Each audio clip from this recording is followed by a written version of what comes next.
63 वर्षीय रामचंद्र मूल रूप से कर्नाटक के जिला गुलबर्गा का रहने वाला था। उसके पिता शिव चौहान गांव के सीधे साधे गरीब किसान थे। गरीबी की ही वजह से रामचंद्र पढ़ नहीं पाया। बचपन से लेकर वह जवान होने तक उसके पिता के साथ काम किया। लगभग 40 साल पहले वो पूना आ गया। पूना शहर में कुछ दिनों तक वह इधर उधर छोटा मोटा काम करता रहा, लेकिन जब उससे ओसवाल बिल्डर के यहाँ वॉचमैनी की नौकरी मिल गई तो उसका जीवन में ठहराव आ गया। बिल्डर की ओर से रहने के लिए उसे छोटा सा मकान भी मिल गया था। उसी मकान में वह पत्नी के साथ रहने लगा। वहीं उसके 4 बच्चे, 2 बेटियां 2 बेटे हुए। उसने बच्चों को पढ़ाया लिखाया। जैसे जैसे बच्चे शादी के लायक होते गए उसने शादियां करवाता गया।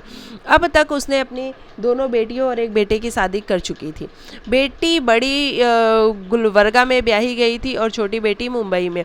बड़े बेटे राजेश की भी शादी हो चुकी थी। उसके भी 2 बच्चे हो चुके हैं। राजेश पत्नी सुनीता और बच्चों के साथ पिता के साथ ही रहता था।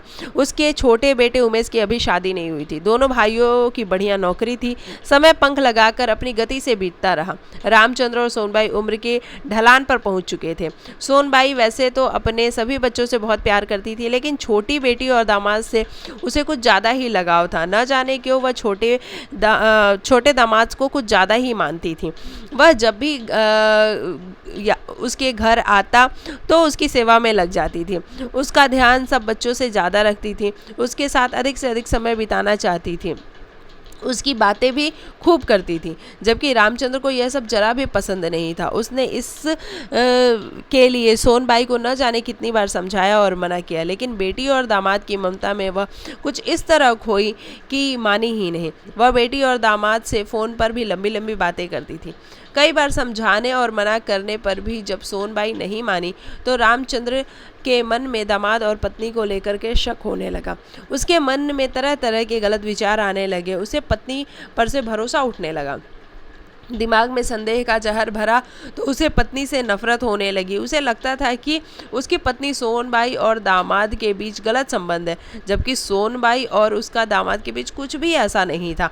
दोनों का चरित्र साफ था, लेकिन अगर किसी को संदेह हो जाए तो उसका इलाज ही क्या है। इसी संदेह की वजह से सोनबाई और रामचंद्र में पति पत्नी जैसा मधुर संबंध नहीं रह गया। इसके बाद पति पत्नी में लड़ाई झगड़ा और मारपीट आम बात हो गई। रामचंद्र के बच्चे और बहू से समझा समझा कर थक गए, लेकिन न उसका संदेह दूर हुआ और न ही लड़ाई झगड़ा बंद हुआ। उसे पत्नी से ऐसी नफरत हो गई कि वह पत्नी से लड़ने और उसे मारने पीटने के बहाने खोजने लगा। रामचंद्र की जब भी पत्नी से लड़ाई होती उसे पीटते हुए उसका गला पकड़कर कहता, तू सच सच बता, तेरा दामाद के साथ क्या चल रहा है? तुझे बेटे की उम्र के दामाद से संबंध बनाते शर्म नहीं आती? पति के इस झूठे आरोप से सोनबाई का खून खौल उठता है। जवाब में वह कहती, बुढ़ापे में तुम्हारा दिमाग खराब हो गया है। मुझे और मेरे बच्चे को देखो, मैं बूढ़ी हो गई हूँ और वे जवान हो गए हैं, उनके भी बच्चे हो गए हैं। उन्हें मैं गोद में लेकर खिलाती हूँ। मेरी यह उम्र इश्क करने की है। अगर इश्क ही करना होगा तो दामाद से ही करूँगी। अपनी ही बेटी के सुखी संसार में आग लगाऊंगी। तुम्हें तो लाज शर्म रह नहीं गई है। मुझे भी इन बच्चों के सामने बेशरम बना दिया है। इस हालत में तो मेरी मौत हो जाए, यही मेरे लिए अच्छा है। पत्नी की इन बातों का रामचंद्र पे कोई असर नहीं पड़ा। उसके दिमाग में संदेह का जो कीड़ा पैदा हो गया था, अब वह शांति से नहीं बैठ रहा था। आखिर एक दिन वह भी आ गया जब उसके संदेह के उस कीड़े ने जहरीला नाग बनकर सोनबाई को इस तरह डसा कि वह हमेशा हमेशा के लिए इस नश्वर संसार से विदा हो गई। और 9 अक्टूबर 2015 की बात यह 2015 की बात थी। 9 अक्टूबर 2015 की बात थी। वह दिन में भी रोज इसी तरह शुरू हुआ था। राजेश और उमेश खा पी के अपनी अपनी नौकरी पर चले गए थे। घर में सिर्फ राजेश की पत्नी सुनीता और दोनों बच्चे रह गए थे। घर आते ही रामचंद्र किसी बात पर सोनबाई से उलझ पड़ा। बहू सुनीता ने झगड़ा शांत करने की कोशिश की, लेकिन रामचंद्र चुप नहीं हुआ। धीरे धीरे यह झगड़ा इतना बढ़ गया कि सोनबाई ने एक बार फिर कहा कि अगर मौत आ जाती तो इस झंझट से छुटकारा मिल जाता। इतना कहकर झगड़ा खत्म करने की गरज से वह बाहर जाकर बर्तन साफ करने लगी। तभी रामचंद्र ने कहा, तू मरना चाहती है ना, तो मैं आज तुझे मार ही देता हूँ। यह कहकर रामचंद्र ने घर के अंदर गया और कोने में लकड़ी काटने वाली कुल्हाड़ी लेकर बाहर आ गया। बच्चों को स्कूल के लिए तैयार कर रही सुनीता ने जब रामचंद्र के हाथों में कुल्हाड़ी देखी तो बुरी तरह डर गई। किसी अनहोनी की आशंका से वह अपने पति राजेश को फ़ोन करने लगी।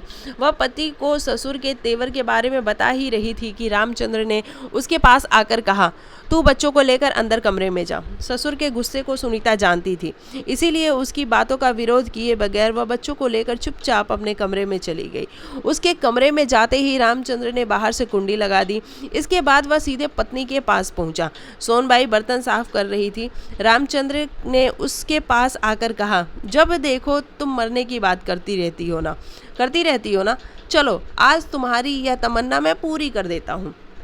सोनबाई कुछ कह पाती उसके पहले ही रामचंद्र ने कुल्हाड़ी से सोनबाई के सिर पर पूरी ताकत से वार कर दिया। सोनबाई जोर से चीखी और सिर पकड़कर जमीन पर लेट गई।